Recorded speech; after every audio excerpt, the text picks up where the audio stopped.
Thank you, Mr President. My question is to Minister for Defence, Senator Johnston. Can the minister inform the Senate of the steps the government is taking after 6 years of Labor budget cuts and inaction in defence to ensure the Royal Australian Navy does not face any maritime capability gaps? The Minister for Defence, Senator Johnston. I thank Senator Kroger for her question, Mr President. Order. Senator Johnston, you are entitled to be heard in silence. Order. Senator Johnson. I thank Senator Kroger for her question and her commitment to the men and women of the Australian Defence Force.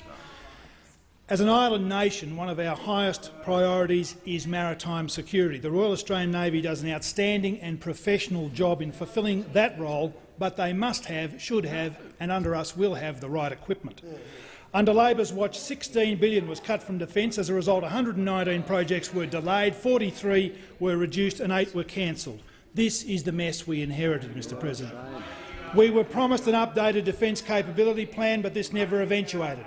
Such was the mess in this portfolio that Labor never even bothered to produce a defence policy going into the last election. Shame. They simply gave up.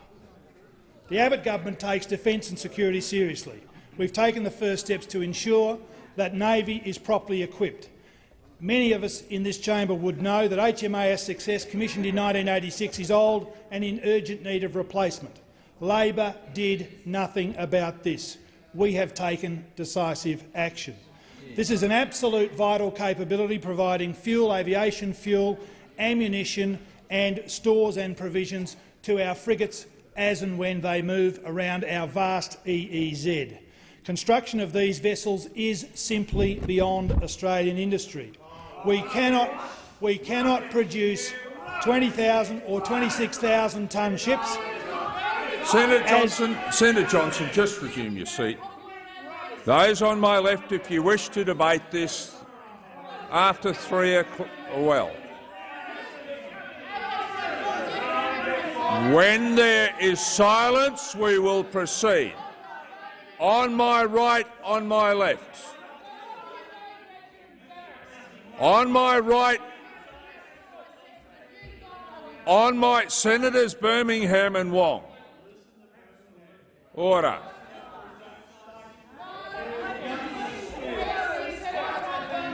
On my right, on my left. Senator Johnson, continue. Our view, Mr President, supported by the Chief of Navy, is that we need to urgently move on replacing these ships. The only responsible option is the one we have put on the table between Navantia and DSME of South Korea. What did you do? It is, and I shall have more to say in a moment about the lost opportunity of the wasted years of the Labor government on this matter. Order. Time's expired. Senator Kroger.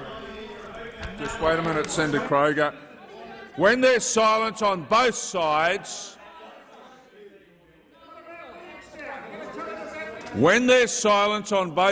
we'll proceed. If you wish to debate it after the end of question time, not now. Senator Kroger. Senator Kroger has got the— Senator Sterle. Senator Conroy, I've given the call to Senator Kroger. Senator Kroger. They can jump over here and take the question if they want. Can I thank the minister for that considered response?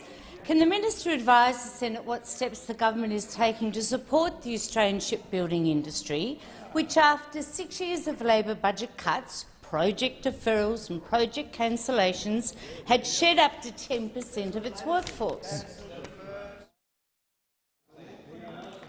Minister. The Abbott government, Mr President, takes and believes the Australian shipbuilding has a strong future. That is why the Finance Minister and I took the steps we did last week to get the air warfare destroyer program back on track. We are absolutely committed to improving shipbuilding productivity at the AWD shipbuilder ASC and its subcontractors BAE Forjax and Navantia. We have committed $78.2 million to bring forward preliminary engineering and design work needed to keep the option open of building our future frigates in Australia. some potentially 8+ vessels, focusing around the CEA phased array radar and the Saab 9LV command and control system from Adelaide. The design work will focus on continued production of the current air warfare destroyer hull, demonstrating that the air warfare destroyer program is able to provide value for money will be the crucial test. That will be the test by which we have a decent, productive industry. Senator Kroger. I thank the Minister for the answer. And can he further advise the Senate what steps the previous government took to begin the process of replacing the Pacific patrol boats, which will reach their end-of-life service from 2018, and what action the coalition will now take to replace the ageing Pacific-class boats, given their importance to our neighbours in the Pacific? Order. Order. I've listened to I listened to the question. I'm going to allow the question, and I call the minister to answer the question. Mr. President, what did the previous government do about Pacific-class patrol boats? Nothing. Nothing. We have put the money on the table to call for tenders for the production of more than 20 of those ships, but it's worse. What did they do last year about Aurora Australis? They ran a tender closing on the 9th of May. Did they stipulate that that 8,000-tonne ship built by Carrington Slipways in the Hunter should be an Australian production? No, they did not. No, they did not. That tender closed, and they are allowing an 8,000-tonne icebreaker to be built in Europe. Under their watch, bleating and complaining about the Valley of Death, they allowed a ship that was built in Australia, to now be built offshore.